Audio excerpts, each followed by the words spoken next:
Hello. Good morning, everybody. Good morning. Let me be the first to welcome you to the Bipartisan Policy Center today for our Constitution Day event. My name is Matthew Weil, and I am the Executive Director of the Democracy Program here at BPC. I have one job and one job only this morning, and that is to introduce BPC board member Ron Christie and his class from the Cornell Constitutional Law course, who are fortunate enough to be with us here at BPC today.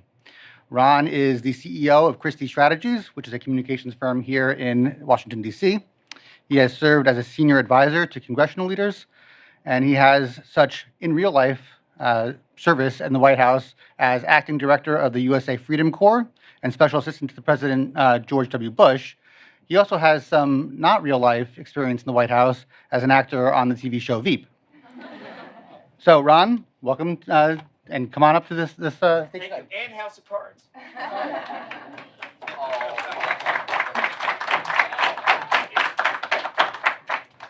Yeah, I would love to welcome you and tell you about how great it is to work in government service, but there's nothing better than being an extra on House of Cards and in Veep. But my wife told me I need to keep my day job. So here I am. So welcome, everybody. It is such a remarkable day for us to be here at the Bipartisan Policy Center. My name is Ron Christie. I'm honored to be on the board of directors of this illustrious institution. I'm a little nervous. I'm happy that the incoming president and CEO is not here, Margaret Spellings. She was my boss in the White House, and she was pretty tough on me all the time. So at least I can get up here and do my riff. But welcome. And in particular, I want to welcome my students from Cornell University. Cornell has a program, Cornell in Washington, where the students come down for Ithaca from a semester and get the experience of learning about Washington, D.C., and happily, they're enrolled in my Introduction to Constitutional Law class, and I love having them in my class, but most importantly, I love the ability to take them out of campus and feed them. So this is our 5th annual celebration event about Constitution Day.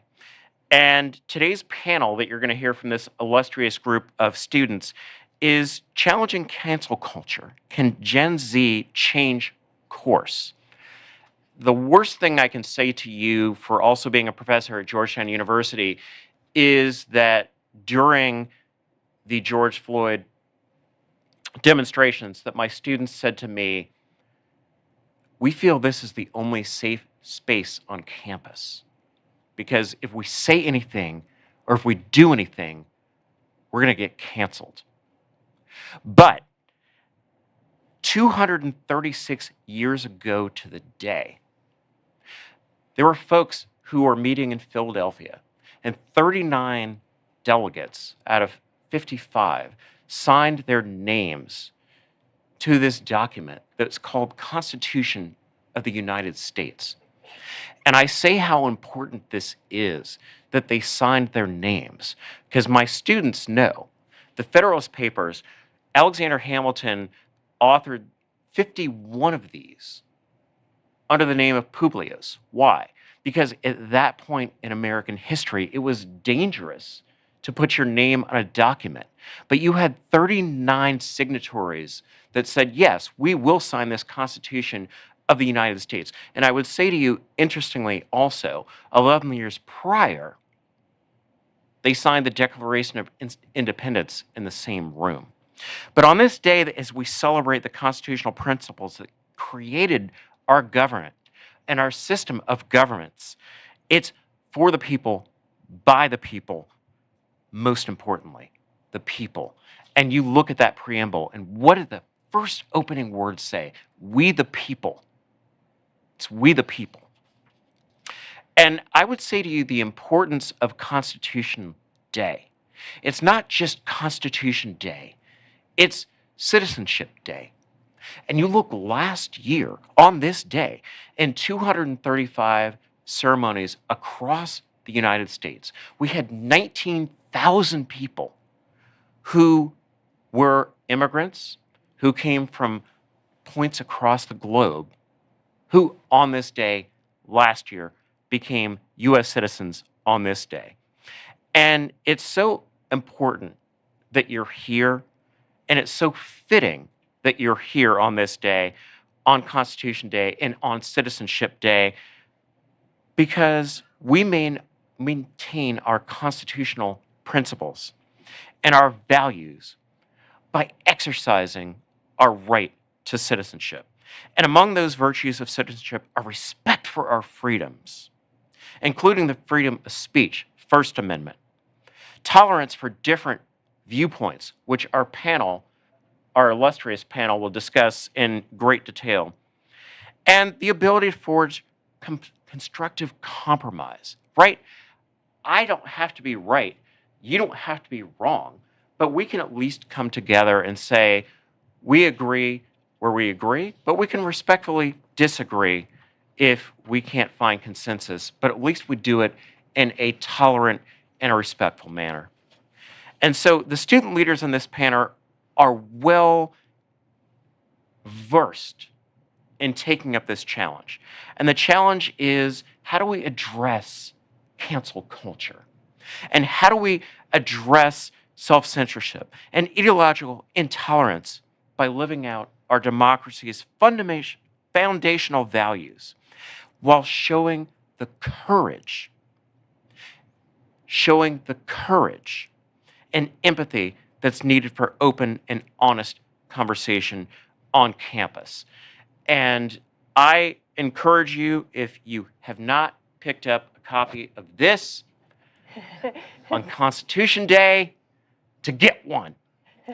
But I really want to thank Jackie Merrill, who is our director here at BPC for the program specifically addressing campus free expression, this project, and she will moderate a conversation on this very important topic. But once again, on behalf of the Bipartisan Center, I'm grateful for your attendance, grateful that you're here. Let's learn some. Jackie, over to you.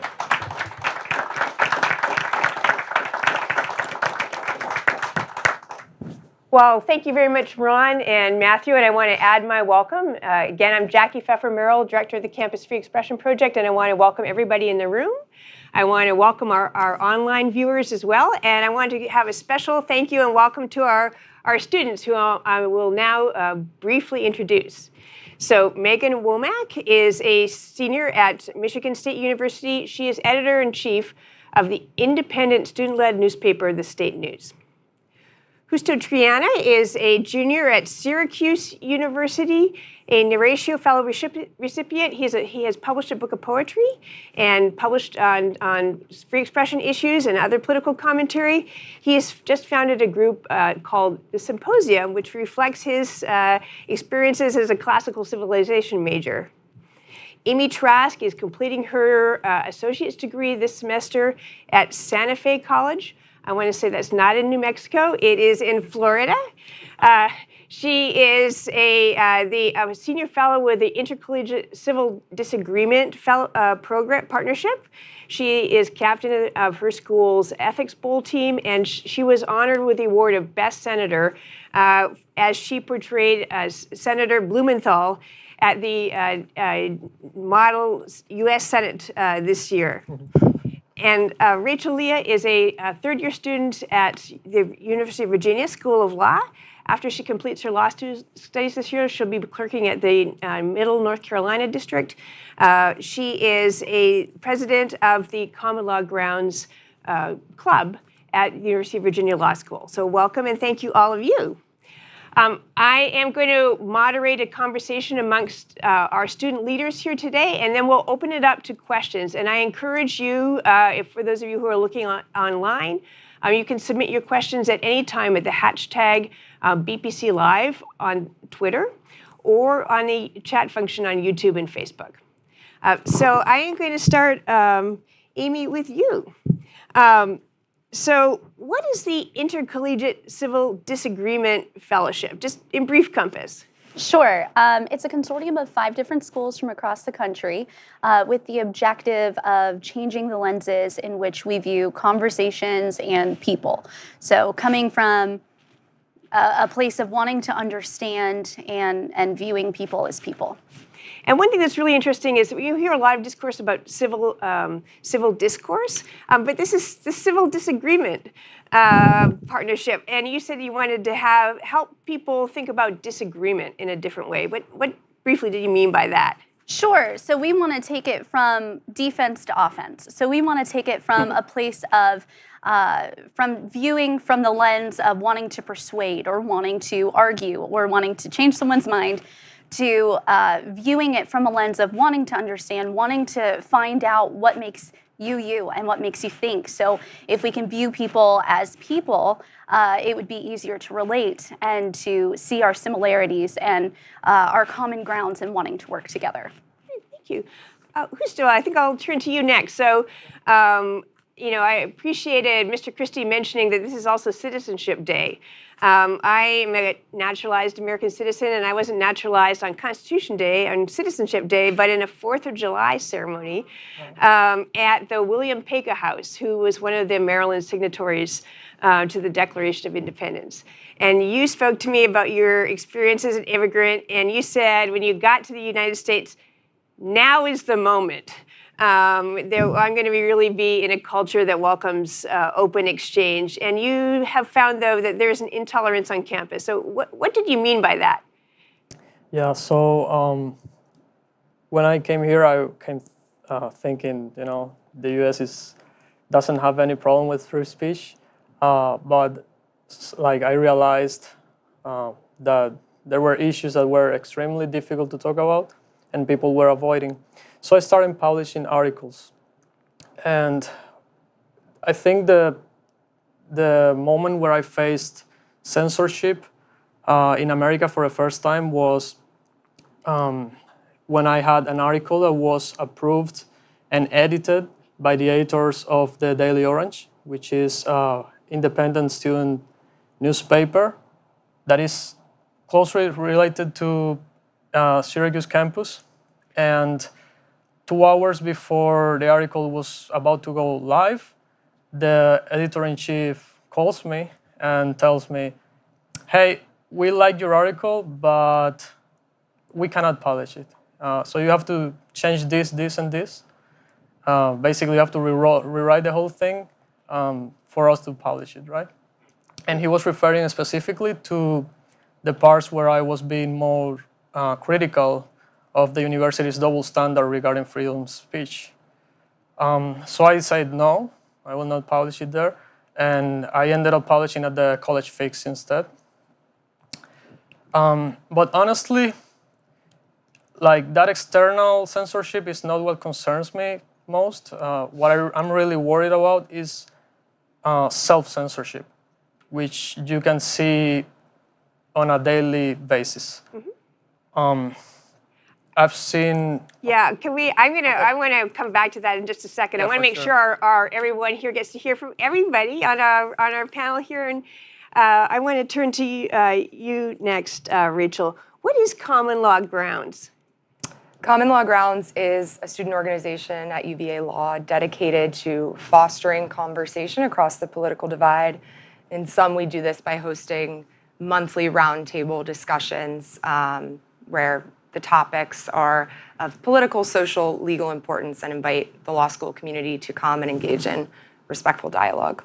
And I know that you hosted your monthly event this month on Monday, and it was about the value of what students see as the value of civil disagreement. So just top line, what did you hear this Monday?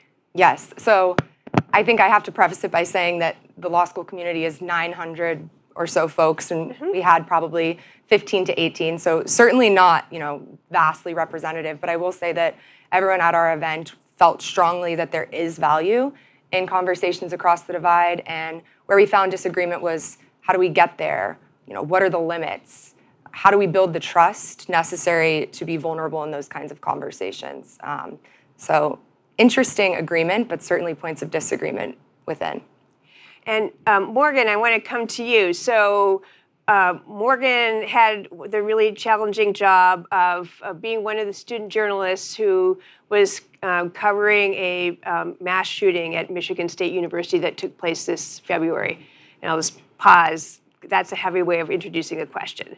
We'll come back to that and her experience as a student journalist and as institution's response later in our conversation. But Morgan, I wanted to just say, tell us a little bit about what you have found about the importance of student journalism in making a lane for student voices.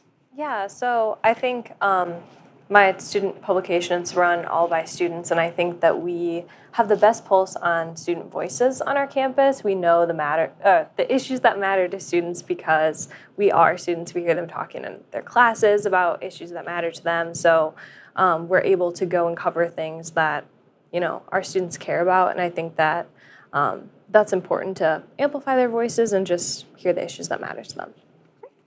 And I want to come back to this question of self-censorship and have a chance to hear from many of you about it. So, Justo, you were talking about self-censorship, and I'm just interested in this question. We hear, and the surveys suggest, that students hold back from discussing social and political topics on campus. And the Knight Foundation Ipsos survey and others like it have found 2/3 of students say that it's hard for at least some students to express their opinion on campus. So I'll put you on pause before, but can you come back? And what is that self-censorship and how do you see it? Yeah, so I was talking about, I was saying that self-censorship for me is even more worrying than external censorship, because when we self-censor ourselves, we have internalized the danger of being honest.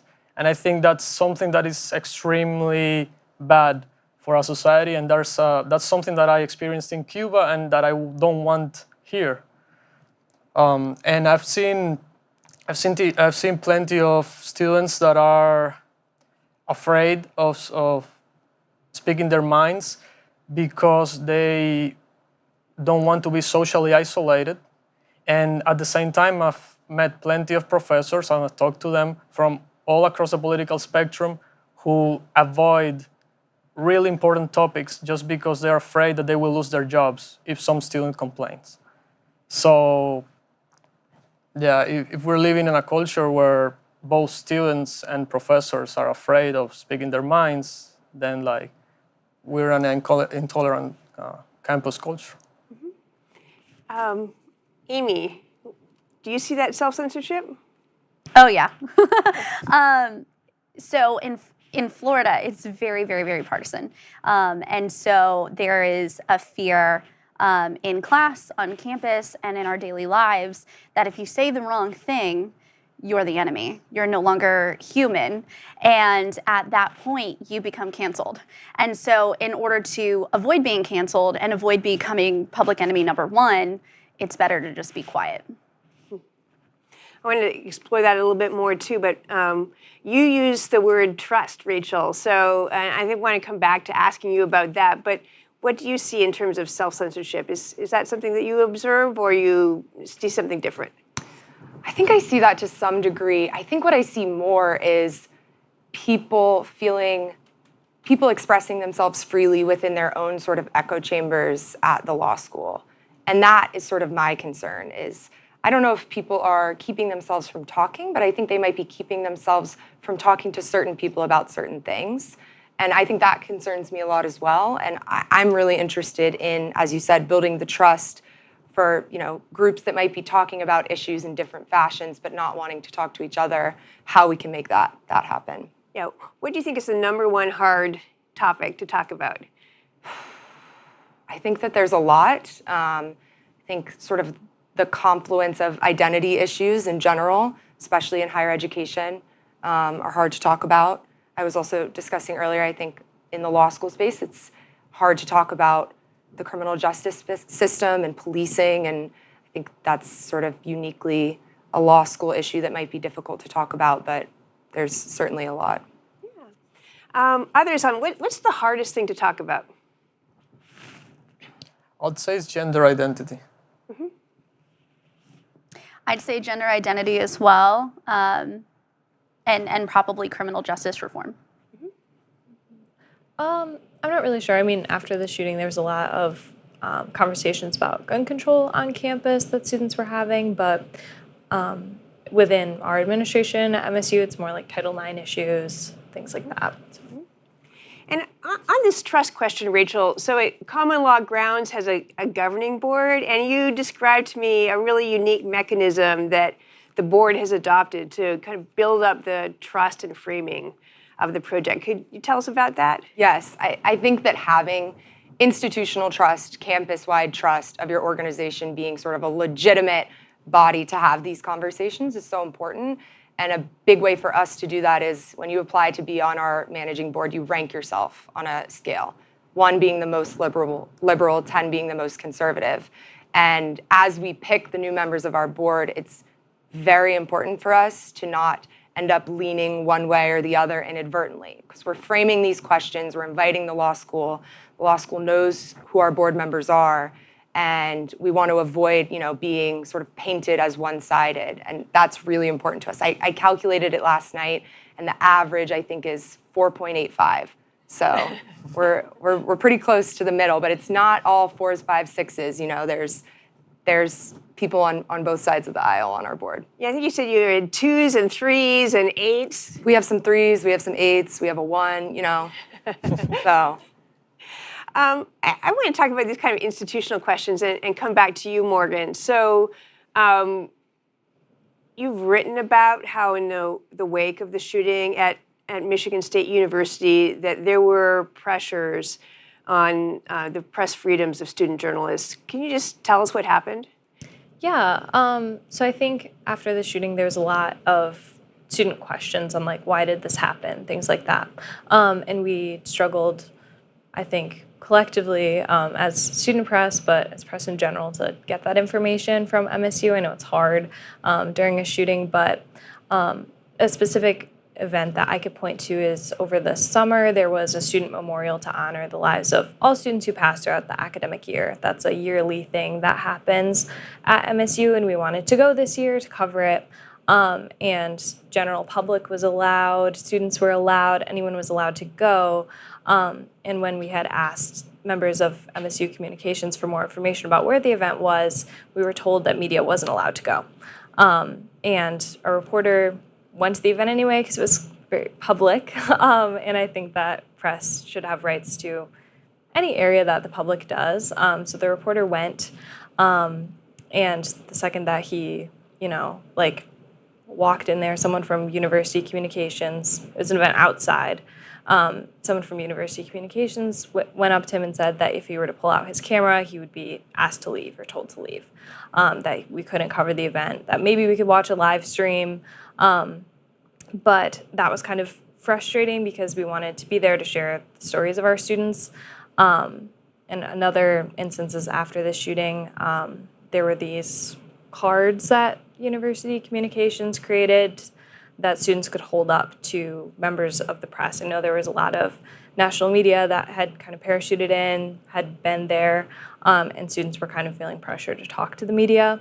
Us as students, we understood that as well, but we still wanted to showcase the stories of students who wanted to share their grief publicly. And I think the cards, they said no media on them. It was crossed out. It said no media, please. Please contact University Communications. I don't want to be interviewed. Just a physical thing you could hold up to deny the press from coming up to you. And for that, we kind of thought that the university promoting that idea of no media, redirecting to University Communications was a problem because I think students should have the autonomy to know to decline themselves, and rather than say, let's push this idea of no media, the students should be able to do that themselves. So I think that those are kind of some issues that we faced. And just thinking about Ron Christie's remarks about the virtues of citizenship, you just reflecting about the last thing that you said and student autonomy. Can you just, one of the things that we need to do as citizens is deal with the press, and whether just we're readers or potentially subjects. what's the effect on that? Is that cultivation of those virtues? Yeah, I think that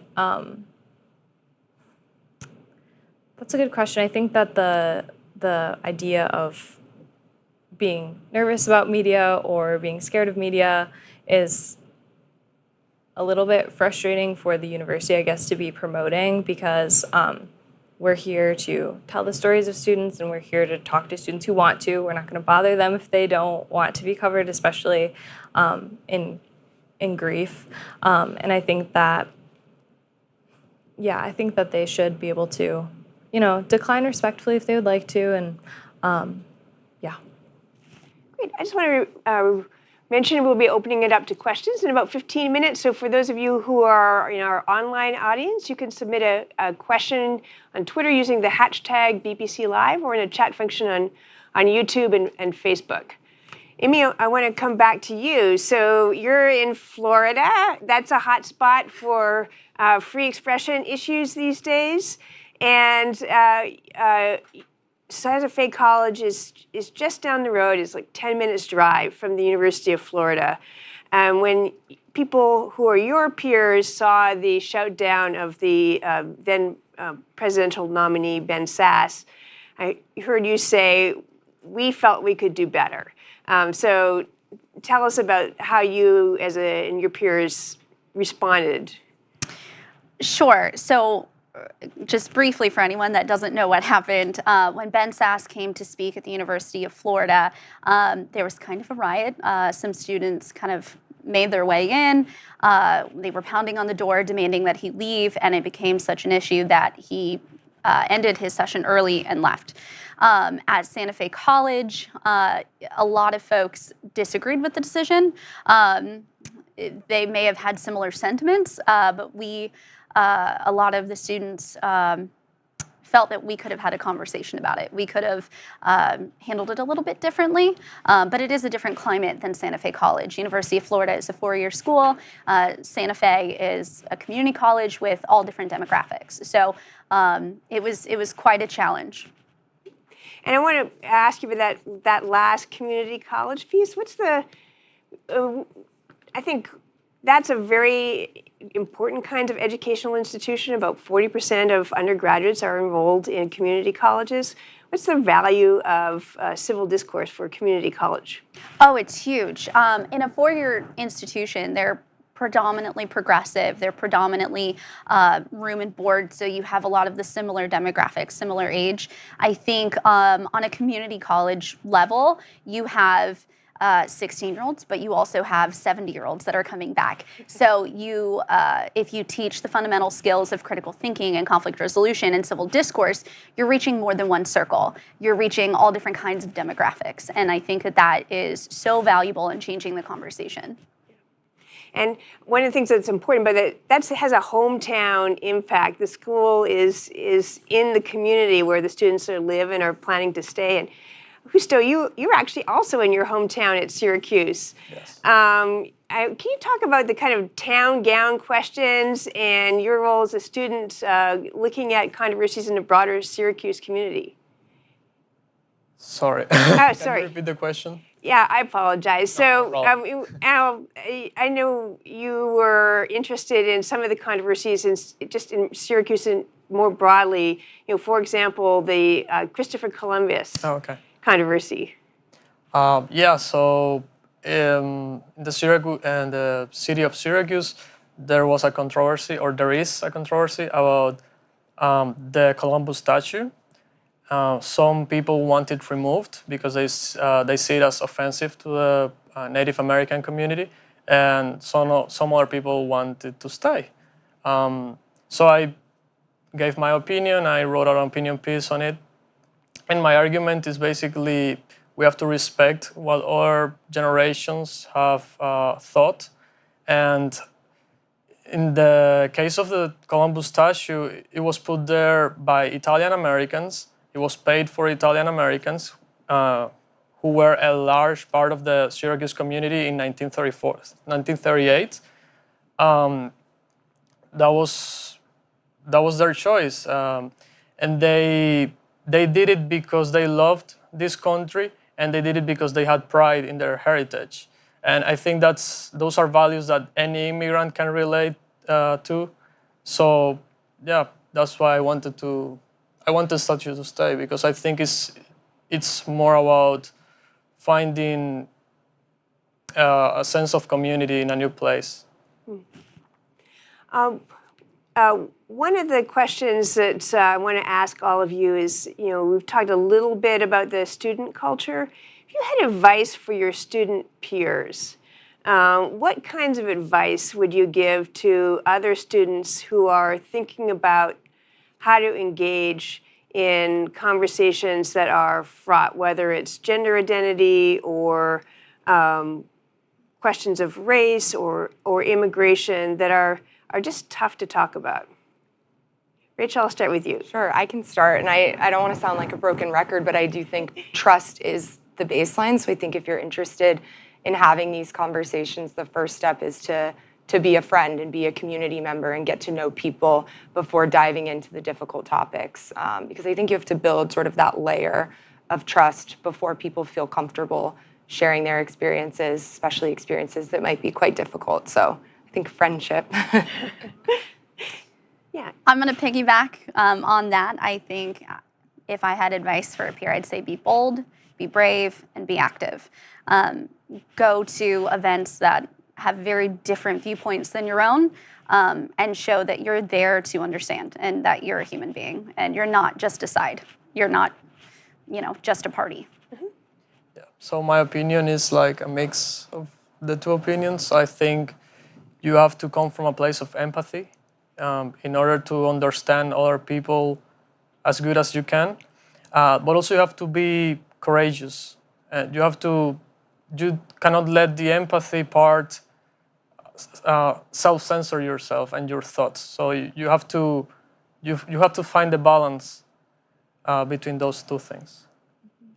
I agree with those. I also think a big part of student expression is accessibility of information. So making sure that, I guess, you're informed and have all the knowledge you need, I guess, is important. I think press obviously can contribute to that by giving accessible information to people. So, yeah. And I'll open it up to questions in just a moment. But one of the questions that I have for those of you who are leading student clubs, whether it's the symposium or common law grounds or the intercollegiate civil disagreement fellowship, those are terrific. But sometimes we hear they bring in people who are already on board, and you're preaching to the choir, as it were. So is that true that we're not reaching everyone? And what are the things that either campus leaders, presidents, administrators can do to make this a broader campus value? I'll start with you, Justo. Yeah. So I started the symposium this semester. It's supposed to be a non-serious, in the formal sense, club where we meet in order to have interesting / controversial discussions about all kinds of topics. And from the beginning, I thought of making it very, very diverse. So I'm trying to encourage everyone from all across the political spectrum to come, to join, to share their ideas, as long as they're respectful to different opinions. So I'm very proud of the ICDP program. We intentionally, ethically, and responsibly stir the pot a little bit. So because it's a partnership with 5 different schools, we intentionally put very different viewpoints in a small group to have a conversation.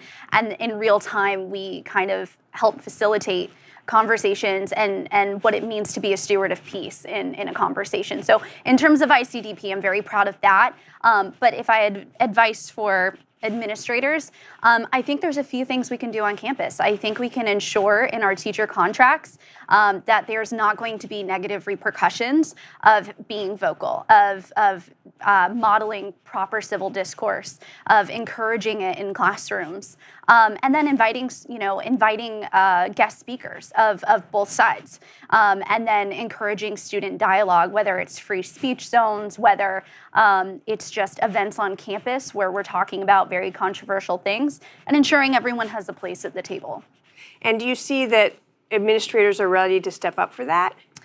I know quite a few that are chomping at the bit to start talking, but they're a little nervous.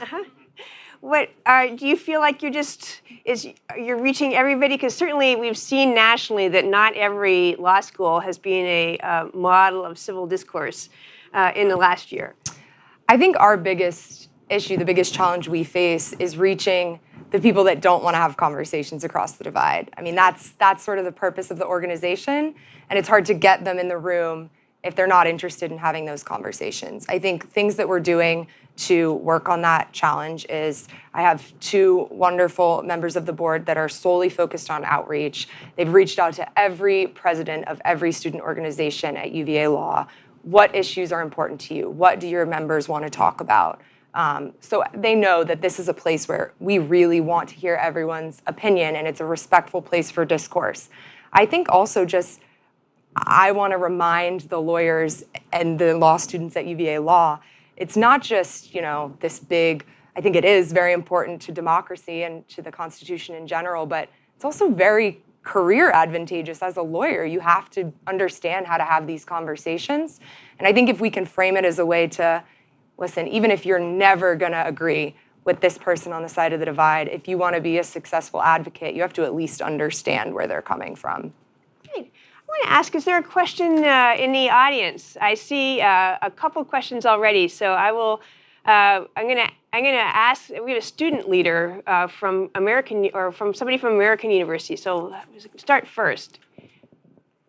And would you please stand up and just your name and institution, please. Hello, I work for American University. I coordinate the Lincoln Scholars Program, which is really all about fostering dialogue using core texts. So this is for everyone. There's been a lot of talk about cancel culture and canceling and how this is kind of reverberated through the larger culture philosophically. But I'm curious, what materially do you think actually constitutes an act of canceling? Is it somebody not being liked? Is it someone losing their job? Is it someone going to jail? Because there's obviously a very big spectrum there. So I'm curious, what are the actual dangers of cancel culture materially in the world? Thank you. Amy, you look like you're ready to go. I think the fear of being discredited and invalidated and being told your voice is wrong or your voice doesn't matter. I've seen it firsthand. You're pushed to the wayside. Your opinion's no longer of relevance.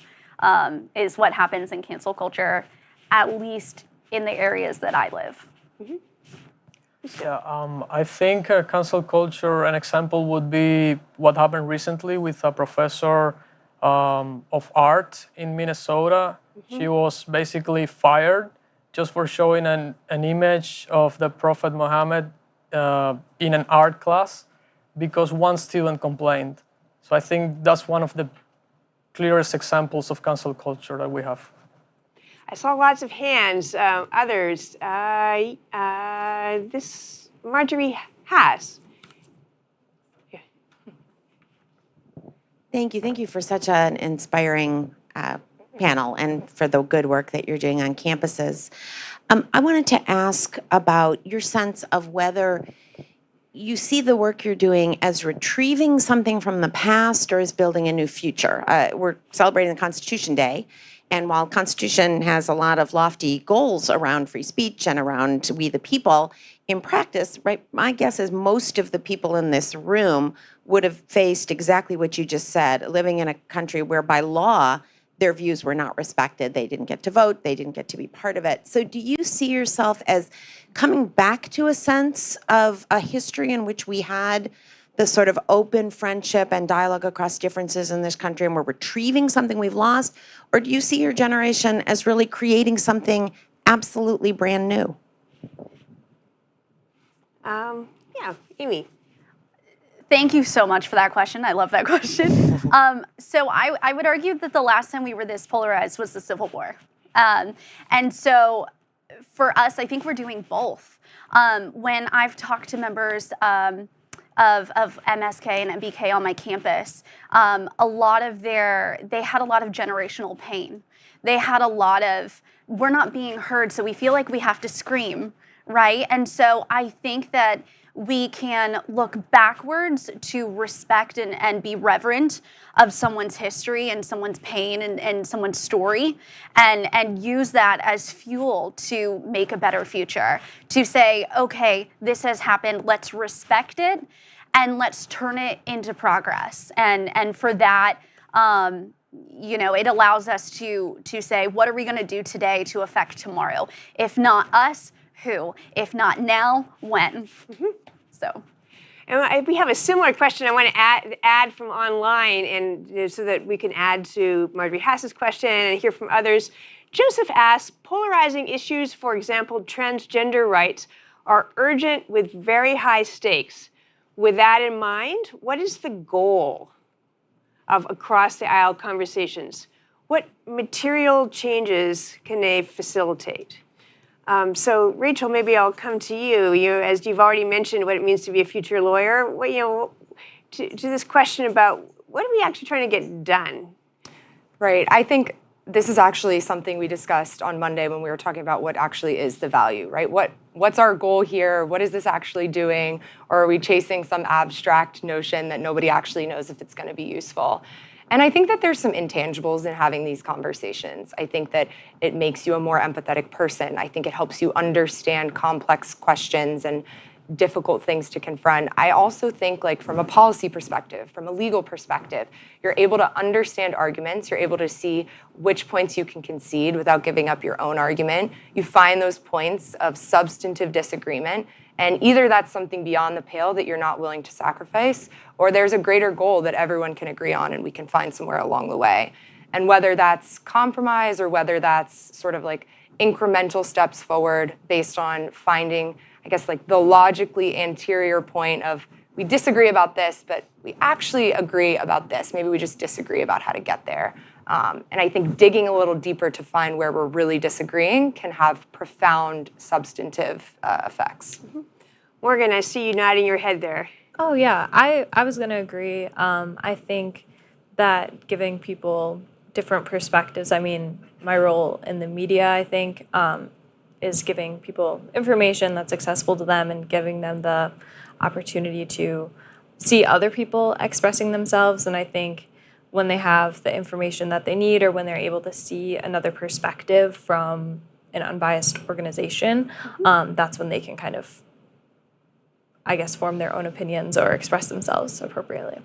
So, I mean, that's one statement about, what's the goal? Is it helping people to help, or amongst the goals, find their own opinion? Is it a failure if people don't change their minds? What do you think? I don't think so. I think the problem is if we don't have free speech, if we don't allow people to exchange ideas, we will not get anywhere. Mm-hmm. That's from the start. So yes, we can be focused on practical things and solutions, but the first step is having the conversation. If you don't have the conversation, you will never get anywhere. I want to take another question from the room here. Hi, my name's Christine Ellison. I lead a center that studies capitalism at Wake Forest University. And so I wanted to get a slightly different take from you guys, because a lot of what we've been talking about here has to do with social issues and perspectives on social issues. And I'd love to hear from you all, since we do some research with millennials and Gen Zs and their attitudes towards free markets and the role of free markets in a free society.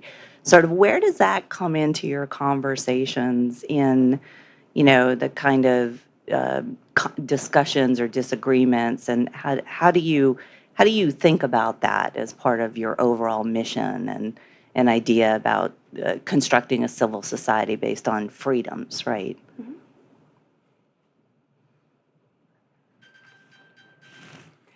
Let's see, I'm going to Rachel, those kinds of freedoms are part of the law school.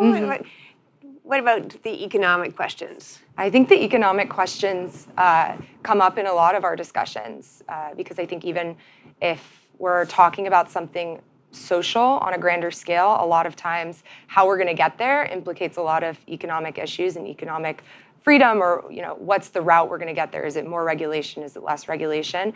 And I think that those are really intertwined. I think the one difficulty with that is sometimes people feel they don't have enough background information on economics or about sort of the economy generally to have an opinion and to have those conversations. I mean, I think that it's basic economics is something we should all sort of understand on a greater scale early in our educational career. It might equip us better for those conversations, but I think it's certainly within the realm of conversations that are happening. And if I can jump in, I think it's all about investment as well. And I think the more that we show and prove the value of civil discourse and in having disagreement, the more we'd be willing to invest in it. So, my college has, it's the Santa Fe Center for Ethics and Humanities, where we can have these conversations, and obviously, there's funding to it. And I just think that if we can pay the money and invest in our future generations, then we'll be more equipped to handle the future. I want to take another question from our online audience about what people at the very top of colleges should be doing. Todd asks, what should college presidents or college leadership in general say and do in order to advance civil disagreement and understanding across difference and minimize cancel culture? And what should presidents avoid or stop doing? So if you got to tell a college president what to do, Justo. Adopt the Chicago principles, please. I think that's the first step in order to promote a campus where people can be and can feel free to share their ideas. Adopt the Chicago principles. Morgan, you had a lot of experience with campus leadership. What would you tell a college president? Yeah, I think the first step for our students is information, and giving information to them is the most important, rather than, maybe being less transparent about issues that are happening within, our Title IX office specifically has been an issue, or post-shooting, giving information to students. That's, I think, the most important thing for students to be informed about what's going on within the administration at their university. Mm-hmm. Anything that you'd say is presidents can do to model free expression? Because we've talked about actions, whether you adopt the Chicago principles, make information transparent. And when we talk about free expression in general, there's like the policy part, and then there's just the showing part. Is there something college presidents can do to show these constitutional values? You look, you're nodding. Oh, yeah. I think, taking steps to show that disagreement's okay. And that means inviting speakers, encouraging it on campus, allowing, and being involved.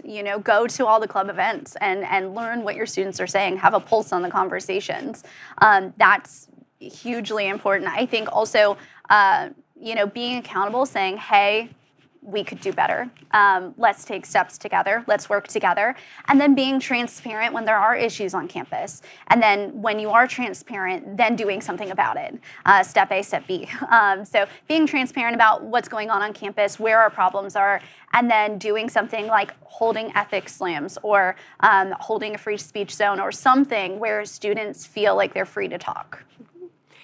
Courtney online is asking us to dig a little bit deeper about not just preaching to the choir with these initiatives.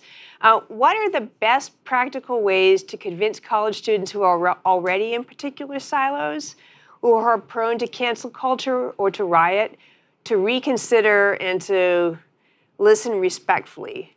We do see that there are, if we look at national polls, like again the Gallup Ipsos poll, about a fifth of students say that it's okay to try to cancel a speaker by shouting them down, or to discourage students from handing out a pamphlet with a Christian message or another religious message, is I think about a sixth of the students. For that group, what do we do? Justo. I think a practical thing would be to make your group, in this case a symposium, to make it important enough so these groups of people see it as an advantage to come and share their ideas. Aside from that, I don't know, I guess meeting them face to face and trying to convince them of the importance of free speech, but that's really, really difficult. I see some other hands here in the room. So other questions? Yes, front. Thank you for hosting this wonderful event, and to the students for your candid conversations. As a fellow UVA grad, I'm grateful to hear your comments, but to all of our speakers here today, I'm curious how you encourage continuance of civil discourse, but really, avoiding this self-censorship in a place like social media. I think we have to meet millennials and Gen Zers where they are, which often is in that digital space and online, and that can be the most challenging to have conversations in general in such a short, limited character space. But that's also where we see people taking to cancel others or cancel culture most predominantly and most frequently. So I'm curious of your thoughts on how to take this conversation, bottle it up, and encourage and foster that in a space that is most impacted. Mm-hmm. Social media. Sure. I think to avoid the sort of social component that is cancel culture, which often manifests online, at least like a very basic step that our organization takes is you come to one of our roundtable lunches, you're sitting at a table you've been assigned to with people you don't know. I'll get up, I'll introduce the topic, and there's a couple ground rules, right? You're welcome to share what you've heard today. I think it's important. Like, these are new ideas you might be confronted with. Talk about them with your peers. I heard something interesting. Don't attribute what you heard to a particular person. And that's our ground rule for conversations to try to combat sort of that. I mean, obviously, you never know if people are going to follow that rule. But in terms of having practical advice for avoiding the social aspect and the social media component of putting people on blast for things they've said, I think, trying to, the ideas, share the substantive ideas, keep the person unattributed to the ideas. Mm-hmm. Others on this social media question? From what I have seen, I feel like the loudest people are the ones who feel like they're not being heard. And so I would try to come from a place of understanding that they're frustrated and they're in pain for whatever reason. They're, our opinions and our biases are based off of our lived experiences and what we've been through and what we've seen. And so coming from that place of understanding, sometimes asking, are you okay? Or, I'm curious to hear, how you came to that conclusion. Or I'm curious to hear what you would do in this situation. And so kind of, going back to being a steward of peace, meeting them where they're at, and then asking them to elaborate opens a conversation. And it's opening a conversation in a non-combative way. Mm-hmm. So in social media, it's really easy to be brave behind a keyboard. It's easy because there's not someone on the other end. And if you want to combat that, you have to combat it with light and peace. Otherwise, you're not going to get anywhere. And in person, especially if it's someone you have seen online, basic, mirroring to show that you understand what they're saying and you want to hear more. And coming from that place of empathy and understanding really goes a long way. I think that accelerant of social media is really hard to make a kind of intervention once things have already, once a social media firestorm has already kicked off. I saw one of our Cornell students had a hand up in the room here.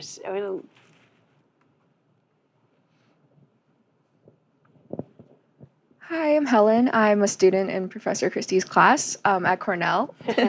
I was wondering, adding on to what you talked about previously, I feel like in my experiences at Cornell, some students don't necessarily want to have civil discourse or like attend events where their opinion might be different from that organization or something like that. How do you think we can encourage students to want to attend those events since it's just not typically the norm on campus. Can I ask for a clarification? Is it people who who enjoy the disagreement and enjoy calling others out, or is it just they're not bought into yet having these conversations? I think the latter. They're not yet interested, or like they just haven't considered having this conversation.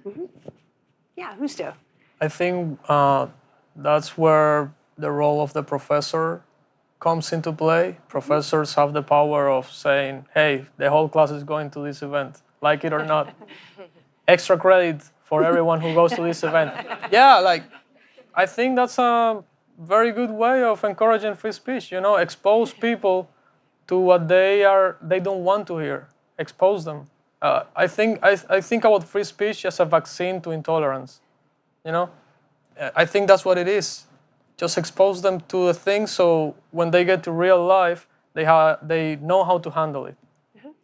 So, free pizza is a way of promoting free speech. Others with a thought. Yeah, I think one thing that works well for us that I think is a little bit unique to UVA law, because it's generally like smaller law school community. People know each other. We're in Charlottesville. You know, the people you hang out with after law school are your classmates. So when you see people who are on the Common Law Grounds board that you're friends with, you're more interested in having that conversation. And it feels less scary to go somewhere where you might be having conversations with people you disagree with. I also think that in the law school community, framing it as listen, it's like an intellectual exercise of expressing your opinion and talking to people you disagree with. So framing it as, you know, advantageous in some way is helpful. I see another hand here in the room. Good morning. Thank you so much. Thank you for the invitation and the opportunity to hear your stories. My name is Lisa Billingham, and I'm on the Executive Board for the Faculty Senate at George Mason University, so I represent George Mason this morning. And we are fortunate to have a Center for Peace and Resolution. So we have places for part of our community that are naturally created. My question for you, as someone who works very closely actually with upper leadership at my institution, do your universities have any structure for a request or a way to invite leadership or senior faculty leadership in your institutions to join your groups? I'm just wondering if there's a structure in place, or if that's something you've considered.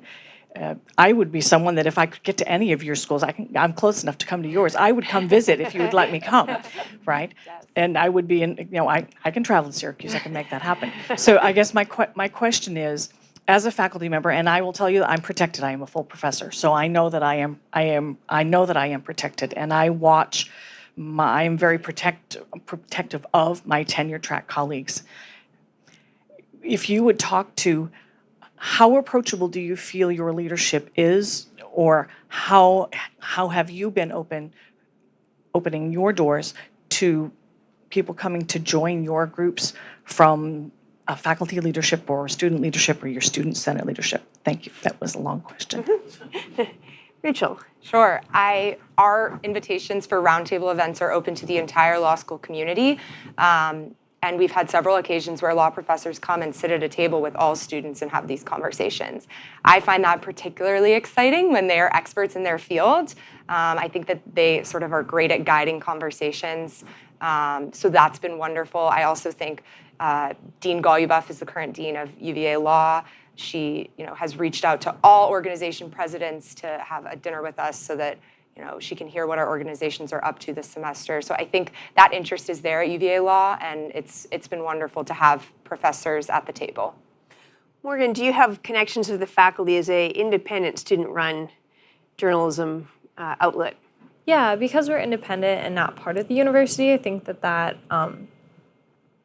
is a little bit of a struggle, I guess, to make those connections within our administration. Not talking to media is a big thing for our board. But, we try as much as we can to say we want your voices represented in our stories and coverage. And we, approach it with respect and kind of try to explain why it's important to hear their voices. Faculty connections are also a big thing. I mean, a lot of our staff are journalism majors, so we have faculty connections as well that can help us with, questions we might have about journalism. Well, I know that we could continue this conversation for a long time, and we haven't been able to get to all the hands in the room and to all of those questions from online. But I want to thank these student leaders very much.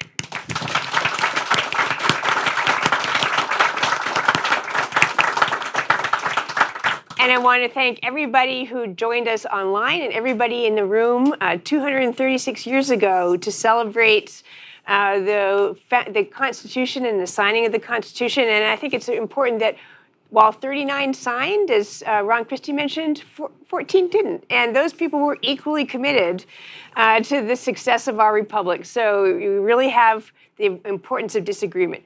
I want to thank very much the Jack Miller Center and acknowledge Dr. Tom Cleveland in the room today for their sponsorship of the event.